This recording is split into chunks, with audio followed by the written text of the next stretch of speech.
भज मन गोविंदा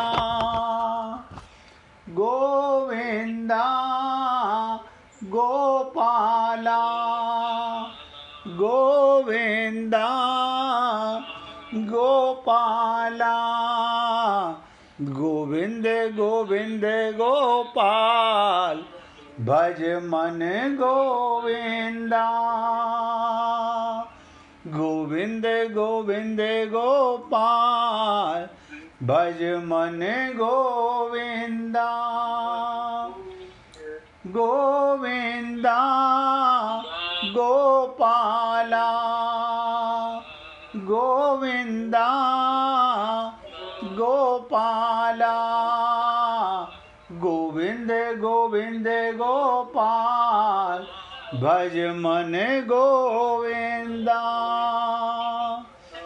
सभी पुण्य आत्मा बहुत एकाग्रचित होकर सुनिएगा। भगवान श्री कृष्ण की वाणी, फंसना नहीं। हमने आपसे कहा सांसारिक व्यवहार को ठीक किया जाए, यानी संसार मिलाई व्यवहार के लिए है, ये शरीर सेवा और व्यवहार के लिए है। परमात्मा की प्राप्ति की जाए, फंस गए। क्या सही है क्या गलत है, डाउट क्रिएट हो गया। अब हमें लगता है क्या अपने परिवार से भी हमें एक्टिंग करनी पड़ेगी। अरे बाबा, तुम परमात्मा की संतान हो। आप अपने माता पिता से, अपने परिवार से परमात्मा का अंश मान के प्रेम कीजिए। भगवान का प्रेम हो गया। हम ऐसा नहीं करते, हम शरीर का संबंध मान के प्रेम करते हैं, ये पाप हो गया। तो शरीर से व्यवहार करना है और आत्मदर्शन करके प्रेम करना है, यही भगवत प्राप्ति है। अब आपको डिसाइड करना है। भगवान गोपियों से प्रेम कर रहे हैं, क्यों? उन्हें आत्मज्ञान है। और भगवान की पत्नियां, सोच के देखो, उन्हें कृष्ण हमारा पति है, ये ज्ञान है। तो ये चीजें बिना सत्संग के समझ नहीं आती। फिर उसका ऐसा निर्णय होता है कि मुझे तो केवल संसार की सेवा करनी है और संसार से लेना कुछ नहीं है।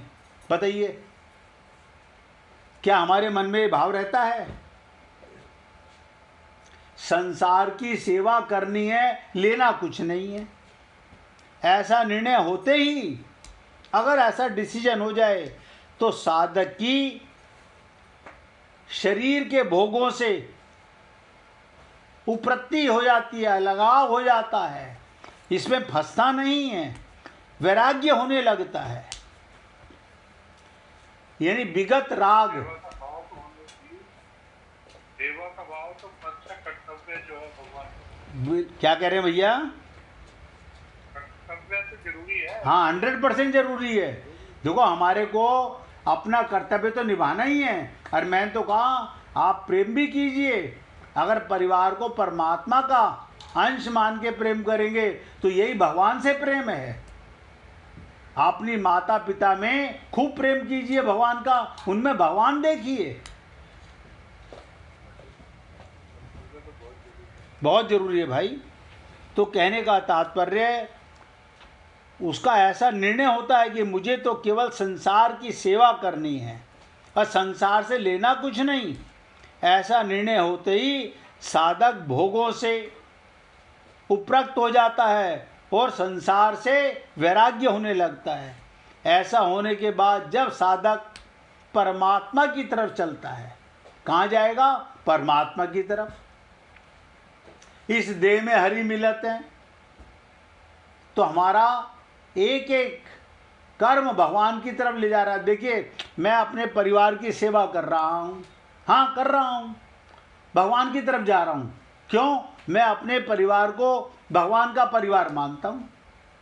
मुझे कहीं मंदिर जाने की जरूरत नहीं है, मुझे कोई गीता भागवत पढ़ने की जरूरत नहीं है।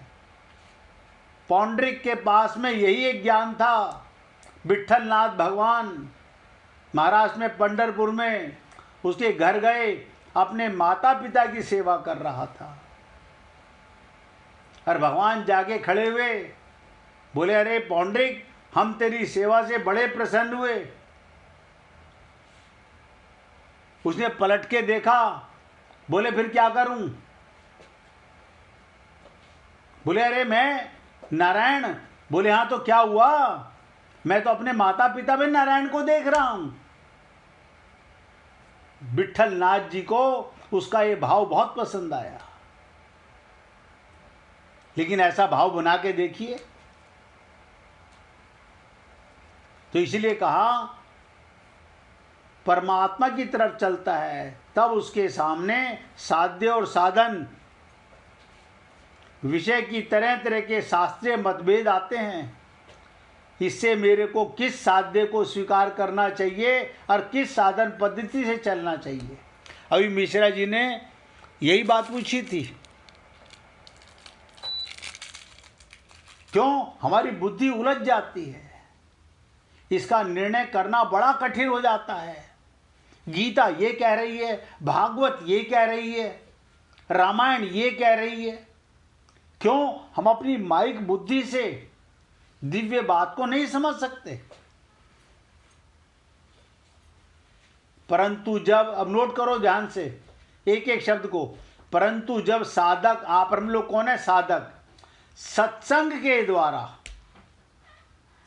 जब साधक सत्संग के द्वारा अपनी रुचि, श्रद्धा और विश्वास और योग्यता का निर्णय कर लेता है, मेरी रुचि किस में है, मेरी श्रद्धा और विश्वास किस में है, और योग्यता का निर्णय कर लेता है, अथवा निर्णय ना होने सकने की दशा में भगवान के शरण होकर उनको पुकारता है।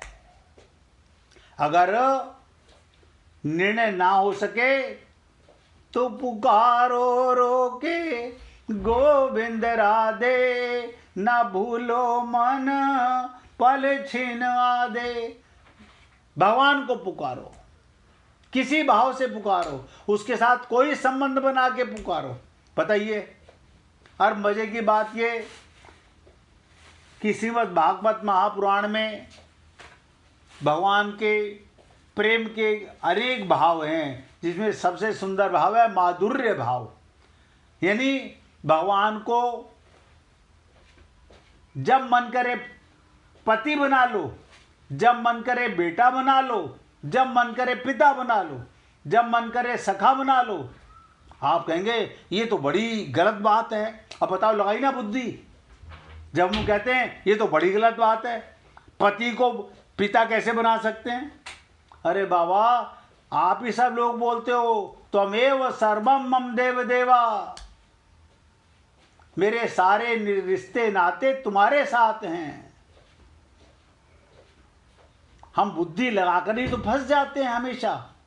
क्यों? हम कभी भी अपने आप से जब ग्रंथ पढ़ने बैठते हैं तो बुद्धि में उलझ जाते हैं। हमारी बुद्धि डगमग करने लगती है, क्या सही क्या गलत, क्या माने क्या ना माने। रामायण ये कहती है, गीता ये कहती है, भागवत ये कहती है। इसलिए पुण्यात्माओं, जिस किसी भी गुरु की शरण में जाओ पूर्ण श्रद्धा के साथ, पूर्ण विश्वास के साथ। इसलिए कहा गया, जब साधक सत्संग के द्वारा अपनी रुचि, श्रद्धा, विश्वास और योग्यता का निर्णय कर लेता है, या निर्णय ना हो सकने पर भगवान के शरण होकर उनको पुकारता है, तब भगवान कृपा से उसकी बुद्धि निश्चल हो जाती है। भगवान की कृपा से। अब देखो, वेदों में लिखा है मुझे कोई नहीं जान सकता, और वेदों में लिखा है मुझे सब जान सकते हैं। अब प्रश्न आया कि फिर भगवान को कैसे जाना जाता है? भगवान की कृपा से। तो भगवान कृपा करते क्यों नहीं? बहुत से लोग प्रश्न करते हैं, बताओ भगवान सबके हृदय में बैठा हुआ है, अगर सबको ऊपर एक बार कृपा कर दे ना, स्वतंत्र योनि में हैं हम लोग, बाकी सब भोग योनि में हैं, डिसाइड हमें करना है। कि मेरे लिए सत्य क्या है और असत्य क्या है, तो भगवान की शरण होकर जब भगवान को पुकारता है तो भगवान की शरणागति के बिना भगवान कृपा नहीं करते। पूर्ण श्रद्धा, पूर्ण विश्वास। हम क्या करते हैं, सोमवार के दिन शंकर भगवान के मंदिर में जा रहे हैं, अब देवी जी के मंदिर में जा रहे हैं, हनुमान जी के मंदिर में जा रहे हैं, अब गुरु जी के पास जा रहे हैं। मतलब कहीं ना कहीं हम ये कोशिश करते रहते हैं कि मन ये काम नहीं आएगा तो ये काम आएगा, ये काम नहीं आएगा तो ये काम आएगा। हम बुद्धिमान है ना, अपनी बुद्धि लगाते रहते हैं। अरे सब कुछ भगवान के ही हैं, देवी जी भी भगवान है, शंकर भगवान भी भगवान है, राम भी भगवान है, वो एक ही ब्रह्म के सारे रूप हैं। लेकिन हमारी बुद्धि भटकाव में फंसी हुई है। हम मीरा की तरह संकल्प नहीं कर पाते, एक धारणा, एक विश्वास कि मेरे तो गिरधर गोपाल, दूसरों ना कोई। तो कहते हैं निर्णय ना हो सकने की दशा में भगवान के शरण होकर उनको पुकारता है जब ये जीव, तब भगवत कृपा से उसकी बुद्धि निर्मल, निश्चल, अचल हो जाती है। दूसरी बात ध्यान से सुनिएगा, आप सारे संपूर्ण शास्त्रों को पढ़ लो, संपूर्ण शास्त्रों को। संप्रदाय आदि में जीव, संसार और परमात्मा, इन तीनों को अलग अलग रूपों से वर्णन किया गया। संपूर्ण शास्त्रों में हर संप्रदाय आदि में जीव, संसार और परमात्मा, तीन तत्वों को बताया गया। अब आप देखिएगा, कोई जरूरी नहीं है कि हर टेलर एक ही तरह से कपड़ा सिलेगा, अपनी अपनी पसंद है। कोई गुरु कह रहा है मैं ऐसे बताऊंगा, दूसरा गुरु कह रहा है मैं ऐसे समझाऊंगा, तीसरा गुरु कह रहा है ऐसे समझाऊंगा। हम भटक जाते हैं कि किसकी माने और किसकी ना माने। तो शास्त्रों में, संपूर्ण शास्त्रों में और संपूर्ण संप्रदाय आदि में जीव, तीन ही बातें बताई जाती हैं, चौथा कोई है ही नहीं। एक जीव है, आप और हम लोग, एक माया का संसार है और एक परमात्मा है। अब इसके अंदर जीव के सामने दो मार्ग हैं, एक संसार का मार्ग है, एक परमात्मा का मार्ग है। जो गुरु की शरणागति करता है, गुरु कहता है संसार में व्यवहार करो, परमात्मा से प्रेम करो, तब भगवत प्राप्ति होगी। अब हम बुद्धि लगाते हैं, ऐसे कैसे हो सकता है।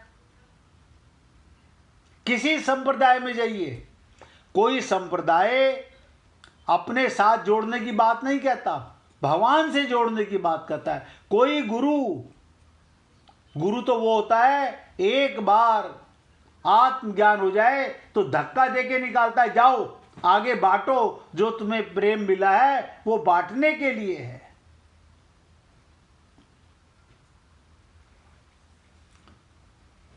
इसलिए बहुत विचार से समझिएगा, संसार और परमात्मा, इन तीनों का ही अलग अलग रूपों से वर्णन किया गया है। तीन तत्व अनादि हैं, हम भी अनादि, परमात्मा भी अनादि और माया भी अनादि है। और किसी ने किसी को बनाया नहीं, लेकिन परमात्मा दो, माया पर और जीव पर शासन करते हैं। भगवान की दो शक्तियां हैं, वैसे तो अनंत शक्तियां हैं, हमारे और आपके मतलब के लिए बता रहा हूं। एक जीव शक्ति और एक माया शक्ति। माया भगवान की दासी है, जिसे गीता में कहा गया आएगा आगे कि देवी ईशा गुणमयी मम माया दुरत्यहा। इसे अपनी ताकत से कोई दूर नहीं कर सकता। और ये जीव जो है भगवान की जीव शक्ति का अंश है। इसलिए हम भगवान के अंश कहलाते हैं। तो इन तीनों को अलग अलग रूपों से वर्णन किया गया। इसमें विचार पूर्वक देखा जाए, जीव का स्वरूप चाहे जैसा हो, पर जीव मैं हूं, इसमें सब एक मत हैं। किसी संप्रदाय के पास चले जाओ, ऐसा कोई संप्रदाय नहीं, सबका एक मत कि मैं जीव हूं। और संसार का स्वरूप चाहे जैसा हो, पर संसार को छोड़ना है। हर संप्रदाय यही कहता है कि माया से मन हटाइए और भगवान में मत लगाइए, इसमें सब एक मत हैं। और परमात्मा का स्वरूप चाहे जैसा हो, अब देखिए, कोई राम का उपासना बताए, कोई शंकर की उपासना बताए, कोई कृष्ण की उपासना बताए, कोई देवी की उपासना बताए, तो कहने का तात्पर्य परमात्मा का स्वरूप चाहे जैसा हो, पर उसको प्राप्त करना है, इसमें सब एक मत हैं। तो तीन बातों में सब एक मत हैं, लेकिन सबके अपने अपने बताने का तरीका अलग है। जिसको जिसके गुरु से जैसा ज्ञान मिला है, वो उसी प्रकार से भगवत प्राप्ति की ओर जाता है। अब देखिएगा, हम आपके साथ हर साल जब गोदा जी की चर्चा करते हैं, तो उसके अंदर गोदा जी कौन है? भगवान विष्णु की पत्नी लक्ष्मी। और वो गोपी भाव में कृष्ण को प्रेम करने की बात कह रहे हैं। अब आपकी बुद्धि भटक जाएगी कि विष्णु जी और कृष्ण भगवान क्या दो हैं? यही मैं आपको बताना चाहता हूं। हमें भटकाव में नहीं, अटकाव में दृढ़ होना चाहिए। वो एक ही है, उसके नाम अनेक हैं। वही कृष्ण है, वही महाविष्णु है, वही राम है, वही शंकर है। जिसे हमारे गुरु नानक जी ने कहा, एक ओंकार।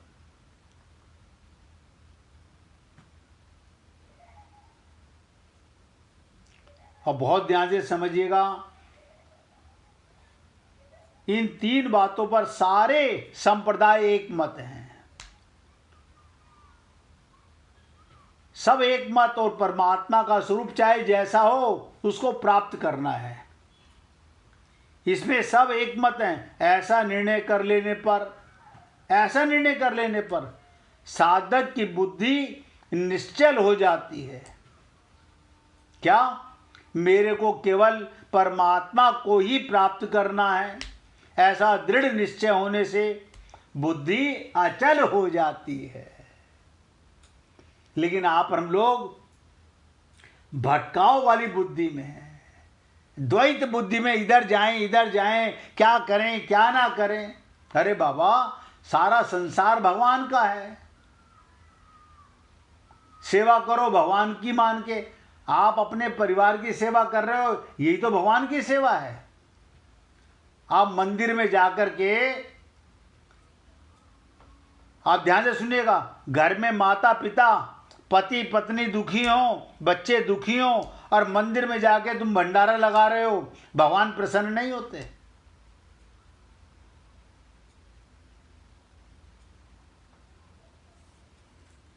तो ऐसा निर्णय कर लेने पर साधक की बुद्धि निश्चल हो जाती है, और निश्चय होने से बुद्धि अचल हो जाती है। और भगवान यहाँ यही बताना चाहते हैं। तब साधक सुगमता पूर्वक योग, समता, शरणागति, आत्मज्ञान, परमात्मा के साथ नित्य योग को प्राप्त होता है। हमने कई बार आपसे निवेदन किया, एक होता है संयोग, एक होता है वियोग, और एक होता है नित्य योग। अब इसे बहुत धर्म से समझ लीजिएगा। हमारा संसार में जो भी कुछ मिला वो संयोग है। हमें गुरु भी मिले, ये भी संयोग है। एक दिन इनका भी वियोग होगा। कोई गुरु हमारे साथ नहीं जाएगा, हम गुरु के साथ नहीं जाएंगे। लेकिन एक नित्य योग है, वो है अटल अचल सुनिश्चित हम परमात्मा के साथ थे, परमात्मा के साथ हैं, परमात्मा के साथ रहेंगे। इस शरीर में आए थे भगवान के साथ, इस शरीर में रहते हैं भगवान के साथ, इस शरीर से जाएंगे भगवान के साथ। ये हमारा और आप सब लोगों का संकल्प होना चाहिए। इस पर और थोड़ी चर्चा करते हैं 1 मिनट कीर्तन करने के बाद। हरे कृष्ण कृष्णा कृष्णा हरे